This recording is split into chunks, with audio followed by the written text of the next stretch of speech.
Good afternoon. I'm Heather Norris, and it's my honor to serve as the Dean of the Walker College of Business. Academic excellence has long been a tradition in the Walker College. Our students place tops in the nation on the pass rate of the CPA exam, and they compete successfully at the national and international levels in such events as the CFA Institute Research Challenge, the American Association of Managing General Agents White Paper Competition, the Association of Information Technology Professionals National Collegiate Paper Competition, the National Collegiate Sales Competition, the Values and Ventures Business Plan Competition, and the Federal Challenge, a competition in which students address current economic and financial conditions. Those of you who were here with us yesterday got to hear a couple of different takes on the economy and financial condition at our CEO luncheon and lecture. So we're glad to have you here back with us again today. Today, we have the pleasure of recognizing and celebrating our students' academic excellence. This year, through the very generous support of our donors, we were able to award over $400,000 in the College of Business.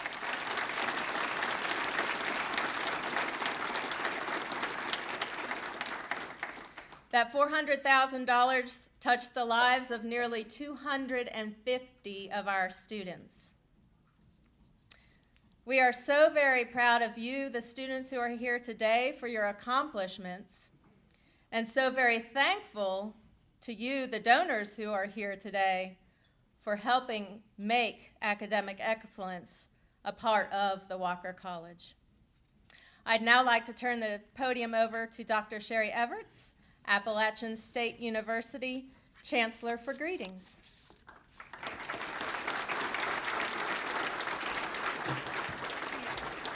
Thank you so much. Thank you all so much. This is another first for me, and as I look around this room, I am just so impressed by all of you. Of course, I'm impressed each and every day by our students. I think you all know just a little bit about how special and wonderful they all are. And I want to get to the part of the program that you're very much looking forward to, which is some of those stories. But I also want to thank the donors for the difference you make in the life of our students. You are helping to change the world one student at a time, and we greatly appreciate that support. Thank you so much, and thanks for being here.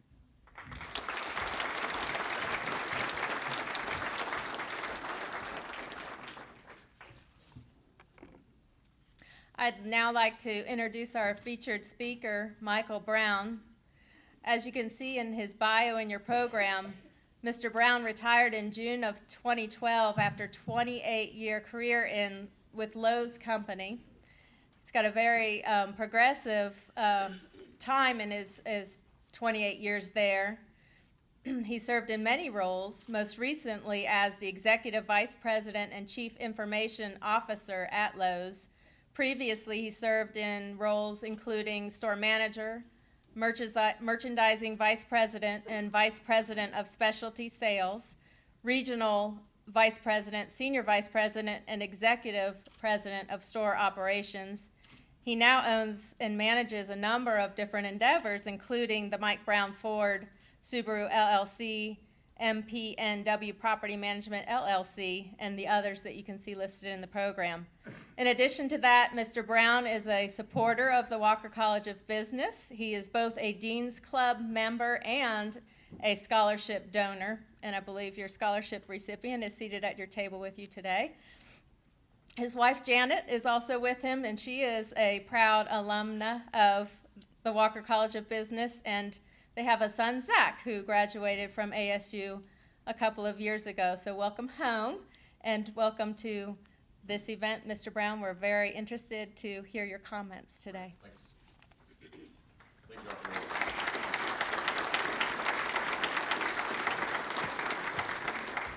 you.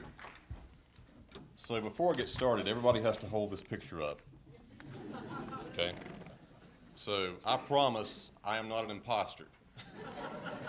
If you ever have any doubt about airbrushing and an expensive photographer, this is proof. There's a story behind this. It goes back about 3.5 years ago, but I won't bore you with that. So thanks to all of you for coming out today. Before I get to the core of my comments, I want to give you a little bit of insight about me, about my background, and really who I am. So my successes to date, if you were to think about all the accomplishments that you heard Dr. Norris talk about, it's really a story of beating the odds. And by that I mean when I was a kid, parents divorced when I was 12 years old, and I'd really been the man around the house for a lot of years prior to that. So when you think about being a student, I was an average student at best. So in high school, I was like a lot of kids. I made some bad choices. I didn't prioritize. And if you think about how I got to where I am, it didn't have a lot to do with my prior thinking as a kid. But after high school, like a lot of teenagers, I really didn't know what I wanted to do. I attended Wilkes Community College and got an associate in arts degree and came to Appalachian for my junior year.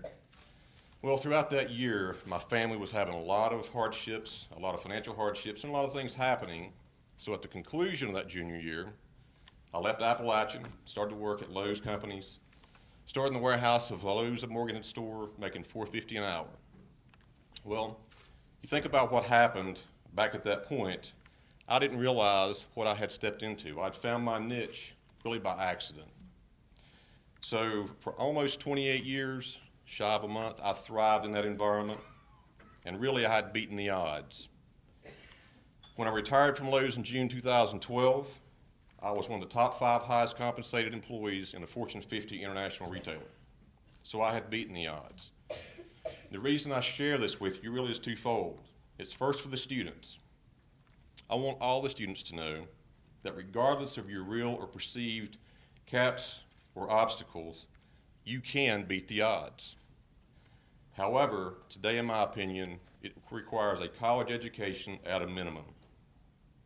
In addition, whatever path you choose, always be committed to making a difference, and always be relentless in your pursuit of your goals.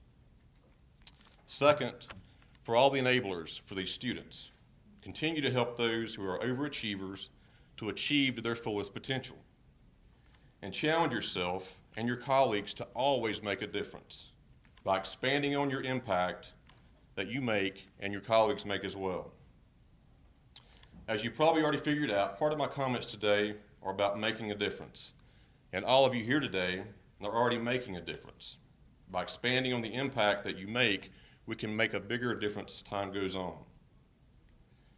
We have roughly 200 people in the room today, and we're all part of the same family, the Appalachian family, bound by a desire to help, to create, to achieve, and to ultimately make a difference with the things that we do.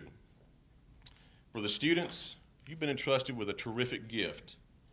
Yes, the scholarships that you've received, but more importantly, the confidence that's been placed in you and the sponsorship that you received, not just from your sponsors, but also from the Appalachian family. Along the way, you've made great impressions on a lot of people. You stood out among the rest. And in essence, all of you students are first-round draft picks. You've earned a great deal of respect and recognition to be here today.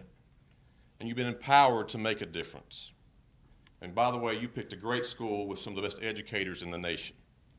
We're very proud of Appalachian, aren't we, Janet? You're uniquely special also. You're driven, you're passionate about your cause, and you're committed to doing your best. As a group, 2/3 of the students here have a GPA of 3.5 or higher. You all need a round of applause.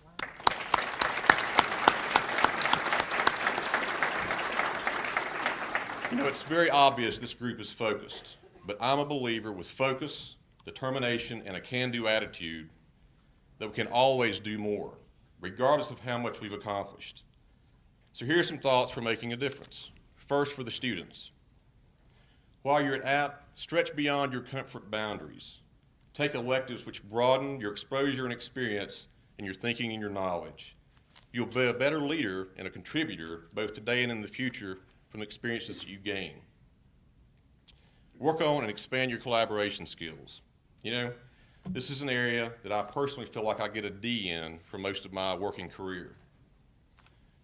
If you think about my experience at Lowe's, I spent a lot of time collaborating with my core team, but I didn't collaborate externally to others in same roles that I could have brought back a tremendous amount of experience and knowledge and been more of a global impact to my team.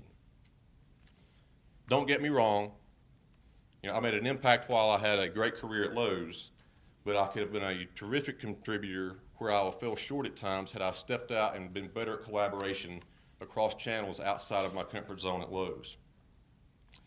The other, get involved in interest groups, which are always improving situations and making things better.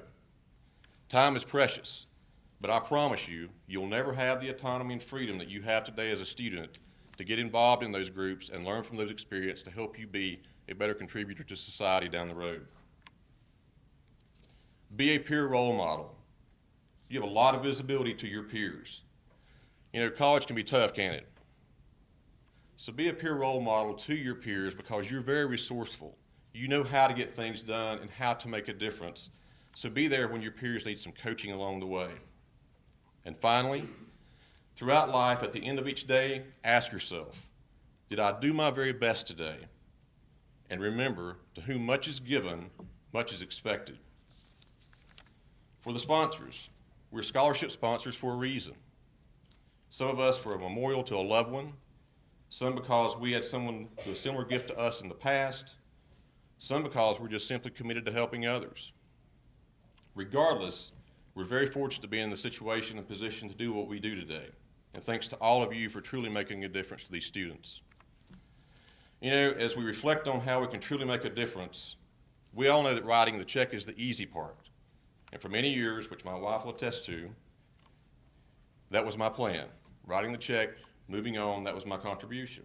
But as I've gotten wiser and started listening more to my wife, Janet, of almost 30 years, who, again, is an Appalachian grad. Right, Janet? She was supposed to nod that I'm listening to her, but obviously that didn't work. We missed our cue there. So the reality of all this stuff, I work for her, by the way, is what it amounts to, but anyway. But I realized through her helping me that I can do more to make a difference than just write a check. So since my corporate retirement, and by the way, my retirement definition is a heck of a lot different than what's in Webster's. I call it entrepreneurial, I call it just growth and excitement. My wife will call it insanity, right? No. I'm fortunate to have her along for the ride. But seriously, since my retirement, I've taken the time to help students, kids, and even adults prepare themselves for the job market, to be prepared to go into the interview setting and to make the most impact they can with that interview. And so far, I've got a pretty good batting average. If I were in professional baseball, I'd be well ahead of Derek Jeter, by the way. But it's another story for another day. If you think about you as sponsors, the knowledge you have, the background you have, others pale in comparison to what you can bring to someone that you can help with the interviewing process. For the sponsors, make it a point to be engaged and work with others to help them be prepared to go into the work environment or to become a better student along the way. Do more than simply write the check. The other thing is provide help with internships. So provide internships and then help with internships. Some of you already provide internships, and that's terrific, and thanks to you for doing that. If you can't provide the internship, I know without question you have access to colleagues or businesses that can provide those internships.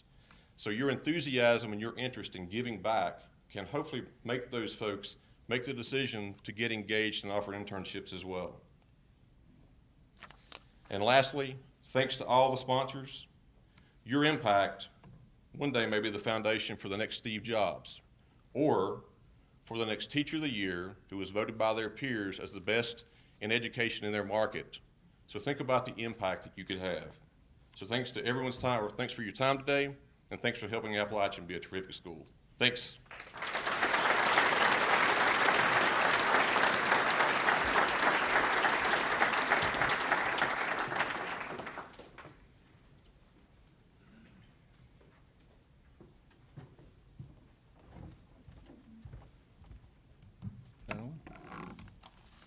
My name is Tim Forsyth, and I have to tell you, I think I have the best job today in this event because I get to introduce two of the students. And one of the students I actually had the pleasure of introducing to another group about a year ago for a scholarship, and that is Miss Kristen Wheeler. But before I introduce Kristen, I want to say thank you, first of all, to the staff in the Dean's office for all their work in putting this on. But I want to give a special thanks to Lynn Campagnoni. And where is Lynn? She's probably hiding. Anyway, I want to thank Lynn. She's out there working. I want to thank Lynn for all of her work. I think many of the donors and all of the students have been working with Lynn and know how hard she's worked on this. Lynn, we just want to say thank you. So that's Lynn Campagnoni. As I think you'll see, we have a lot of very talented young people in our college and a lot of very talented, brilliant people who are receiving scholarships. But I'm going to introduce you to a couple of those students who have some interesting stories. I told you that I had introduced Kristen Wheeler at a scholarship reception down in Charlotte about a year ago, and I was getting ready to just give the little bio that she had provided, and we were sitting at the table, and I said, "Is there anything more you want to add to this?" And she started telling me some things about herself. I said, "My gosh, I had no idea. I had no idea." So I'm not going to tell you what she told me because I'm going to let her tell you. So my little intro is this. Kristen is a student in the Masters of Science program in accounting.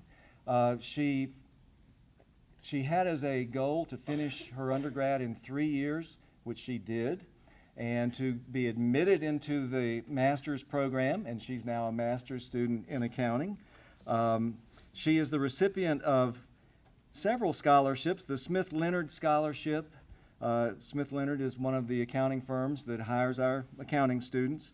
She has the Financial Executives International Scholarship, as well as a Dean's Club Scholarship. Kristen has had to work her way through school. She has worked at Old Navy and at Tweetsie. And at Tweetsie, I think for the last 3 years, she's been working 20 to 30 hours a week while taking enough hours to finish school in 3 years and maintaining a high GPA. She went through the accounting internship recruiting process during her senior year, and as I said, was able to get an internship with Smith Leonard. She has accepted a full-time position for Smith Leonard for after she finishes her master's program. So, Kristen, come on up here and tell them the best part of the story.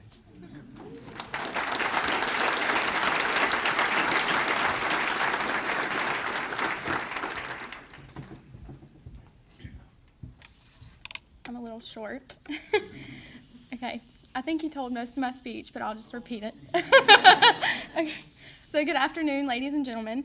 Thank you, Chancellor Everts, Dr. Norris, the Dean's Office staff, and Walker College of Business faculty.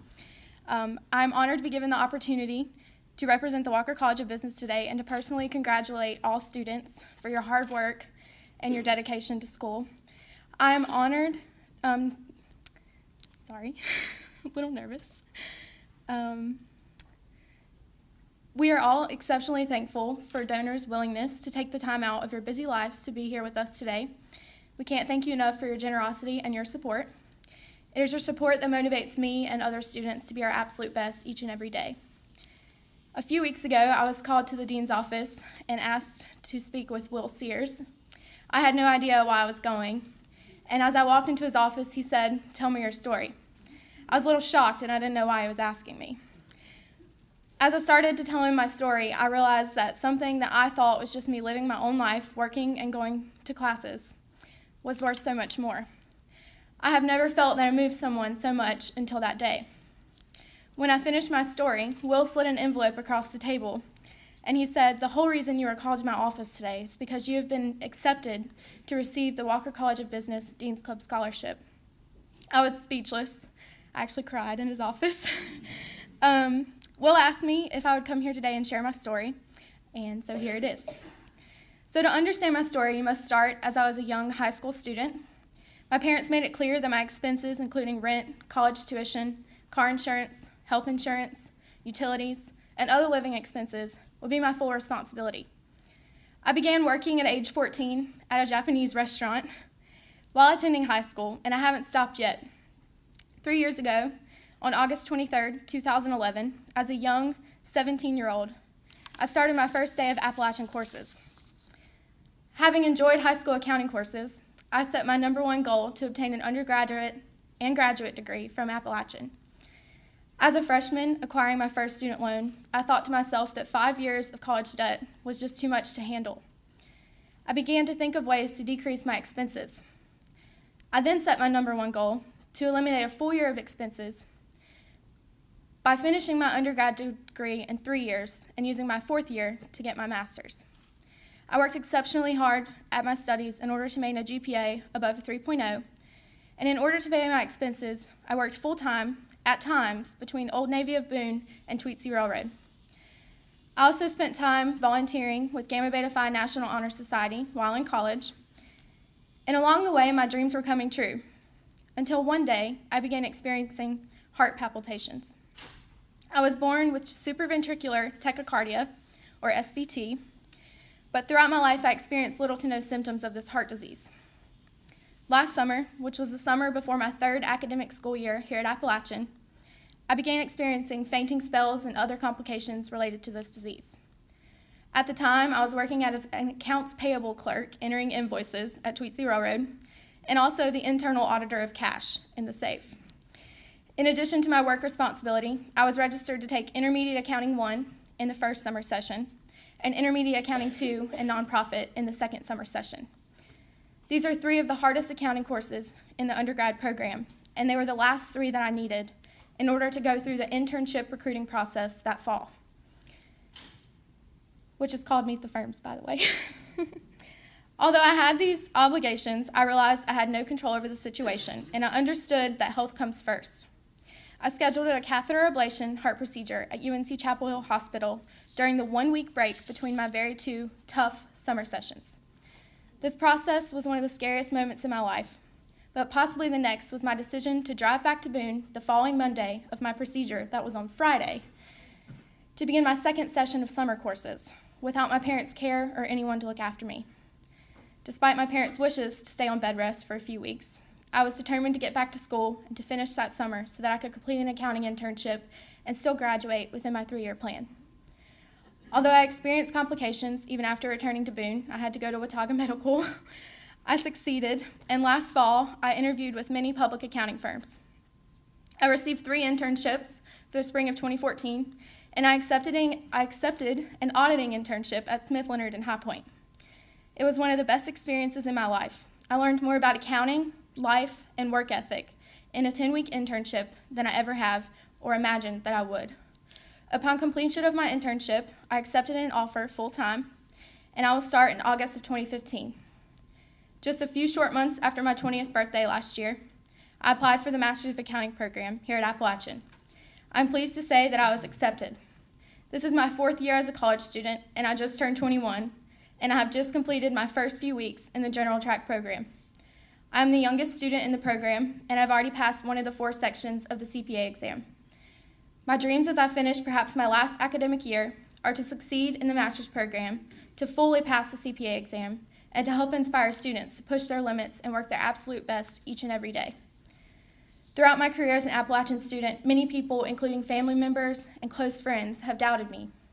They believed that graduating with an accounting degree in 3 years was impossible. They believed that attending classes after having a heart procedure was impossible, and they believed that it was impossible for a 20-year-old to be accepted into the Master's of Accounting program at Appalachian. But I am proving that there is no such thing as impossible when you give something your all. I thank you, scholarship donors, not only for your scholarships, which will help us financially, but also just for believing in us. On behalf of all students, we will continue to show perseverance and academic excellence as we complete our last year as Appalachian students. And students, we should cherish these days here and now and appreciate everything that the Walker College of Business, including Dr. Norris, staff, faculty, and others have given to us. I truly hope to give back to students one day, as all of you have given to me. Thank you for your consideration, your time, generosity, and support.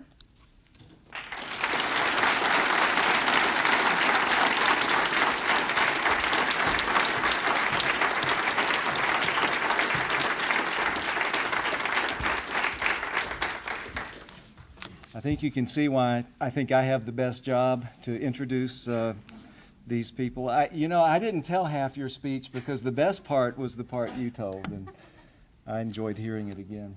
So, our next speaker is a young man, has a little different story. He grew up in Boone.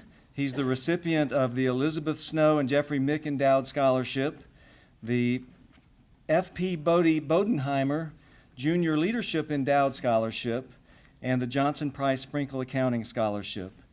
Cody has played football at Appalachian State since his freshman year while maintaining a 3.95 GPA. Yeah, pretty good. So that pretty much says enough, doesn't it? But he has some other things going on outside the classroom and off the football field. He's a community volunteer. He has volunteered to speak and participate in events at Blowing Rock School and at other events around the county. And he had sent me a note saying that he's represented Appalachian State football and served as a role model for elementary school students. He also spoke at a middle school event in Spruce Pine about the dangers of drugs and alcohol. He also serves as a role model on the football team. He leads a football Bible study group, and in that role he applies Bible lessons to real-life situations, and he said he supports his teammates with spiritual and everyday needs. He's an active member of the Collegians for Christ Bible study. He's also has served as an officer in the Association of Marketing Students. Cody mentioned that playing football at the university level is very demanding in terms of time, attention, and effort. But during breaks from football and classes, I happen to notice he's always maintained a job. And if I did the math right, Cody, it looked like you started working the summer after the 8th grade. Is that right? Yeah. So let's welcome Cody McKinney to the podium to tell us his story.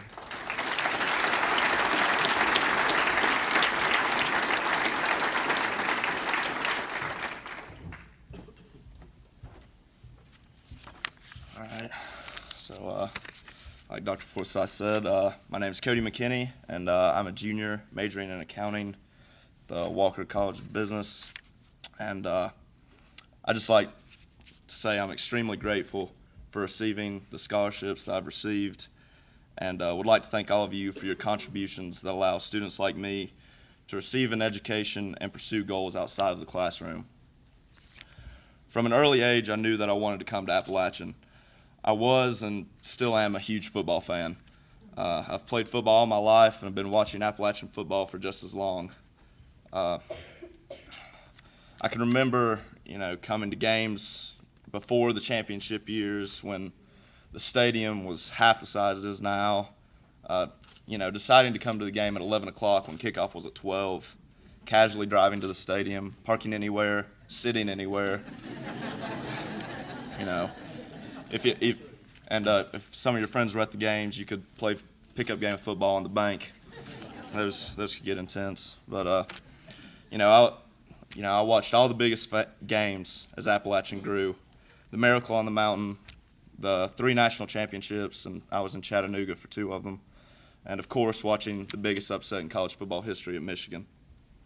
Naturally, it was my dream to come to Appalachian and play football here. Also, after I decided I wanted to be a business major, I was very happy to learn that one of the best business schools in the country was in my hometown. So I knew Appalachian was the place for me. I come from a middle-class family. My dad's a commercial plumber, and my mom is a locate agent for Watauga County, and I'm glad they could be here today. My dad had owned his own plumbing business for 22 years, but due to the downturn in the economy in 2008 and the slow return of the construction industry, my dad's plumbing business really struggled to stay ahead.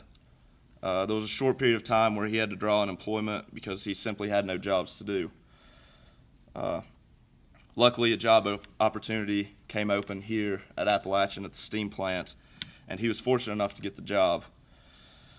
So my parents have always had to work really hard in order for me and my sister to get the things that we needed and let us pursue the goals that we dreamed of achieving.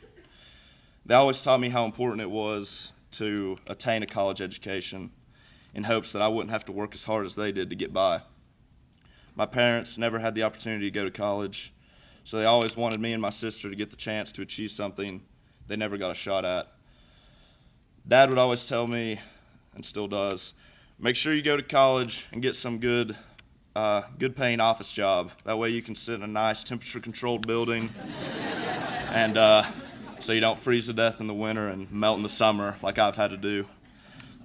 I knew they would help me all they could to pay for school, but ultimately they didn't have the money, so I needed to find a way to pay for a vast majority, pretty much almost all of it, of my education.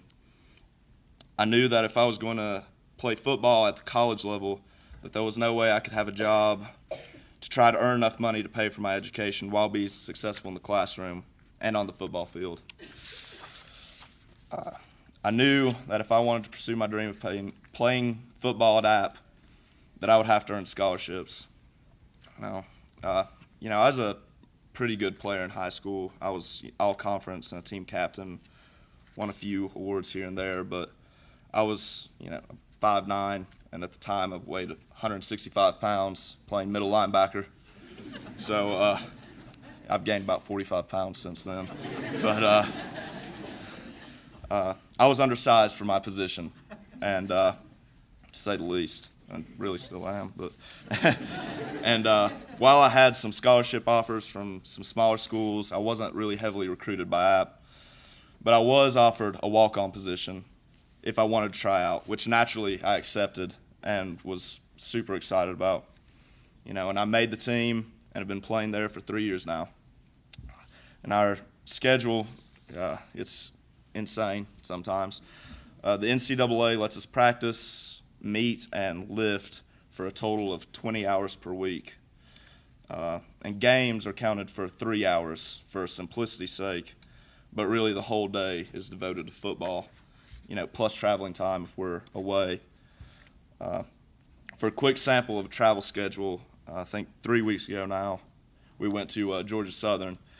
We left at 12 on Wednesday, played Thursday night, left the stadium around 11 that night, drove 6 straight hours back to Boone. I got home around 6 o'clock, 5 or 6 o'clock, got a solid 3 hours of sleep before I had to go to class at 10 on Friday morning, and I had 3 classes that day. So that was a pretty exhausting day. But so factoring in 20 hours of football and taking between 12 and 16 hours of classes, homework, being a member of both university and college business honors programs, doing some extracurricular clubs here and there, and maintaining a 3.95 GPA, I stay pretty busy. That's why academic scholarships mean so much to me. Without scholarships, it would be impossible for me to do all the things that I do. It costs me around $18,000 a year to go to college, and I have nowhere near that much money, and neither do my parents. I would literally have to work every waking hour I wasn't in school to pay for education if I didn't receive scholarships. I would have to give up on my dream of playing college football for this university, a dream that I've worked for my entire football career. I've invested countless hours on the field, in the weight room, and in film study trying to perfect my craft, and I love every minute of it. Lost my spot. But to think that in order to finance the necessity of a college degree, I would have to throw away all that time, sweat, and effort is heartbreaking. And on the flip side of that, the satisfaction of living a lifelong goal, living the dream, is amazing. I got to play my first career play at Michigan this year in the biggest stadium in the country in front of 106,000 people, plus a national TV audience. That's surreal. I would have never imagined getting the opportunity to do something like that. So I cannot express how thankful I am for receiving these scholarships because they allow me to continue to live the dream. I'm thankful towards all of you who have contributed and would like to thank God and my parents for all they've done for me. Thank you.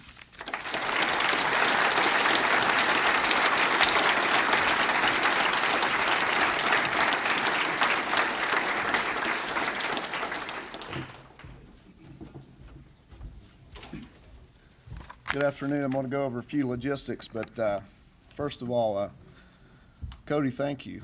Tell you a quick story.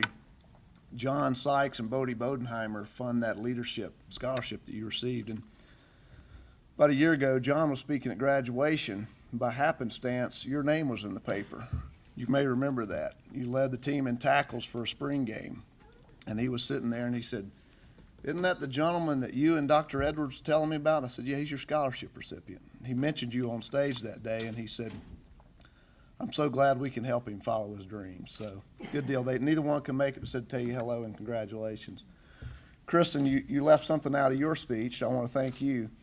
But that day you shared your story with me was a day I'll never forget. And what Kristen didn't tell everybody was I was crying more than she was crying. Finally, she got up and shut the door. But what amazed me was Kristen, as she told her story, it was just her story. And when she told it, it was just who you are, and that's great. But it moved me. And so I want to challenge every student. Your story may not be Kristen's story. It may not be Cody's story. It may not be Mike Brown's story. It's your story. And embrace your story. Embrace your positives and negatives. Use them to motivate you. Use them to make you grow and get better in life. So that's my challenge. I also want to thank Tim Forsyth. Tim said, "Hey, I want you to meet somebody." And introduced me to Kristen and had her come by. But really, I think that's what separates Appalachian. Only at Appalachian would a chair of an accounting department have that vested interest in their students. And I'll never forget Dr. Dawn Medlin, the chair at CIS when I was back in the day. She took a vested interest in a lot of my former students and colleagues with me. And that only happens here at ASU. So I want to thank Tim, and I want to thank all the chairs and faculty for believing in our students. Also, thank the supporters. We appreciate it. Thanks for believing in the students, and thanks for believing in the College of Business. We very much appreciate your support. I'm supposed to go over logistics. Sorry, Lynn. Here are the logistics, how we're going to do this from here on out. Thanks to everyone for being here. We would like to get some photos to remember this day. On the back of your name tag, I am at photo station 1. Photo station 2 is to the left. If you have a 2, you'll take your picture there. The other number is where your picture will be. If you're 4, you're the 4th picture at 2. Apologize for the confusion there. I'm honored that we're tight in this room because it means we've had a lot of support for students. We appreciate that. If you have an opportunity to get a picture, we'd very much appreciate that. I know the students would appreciate it. So thanks for everyone for being here. We appreciate it. We're adjourned.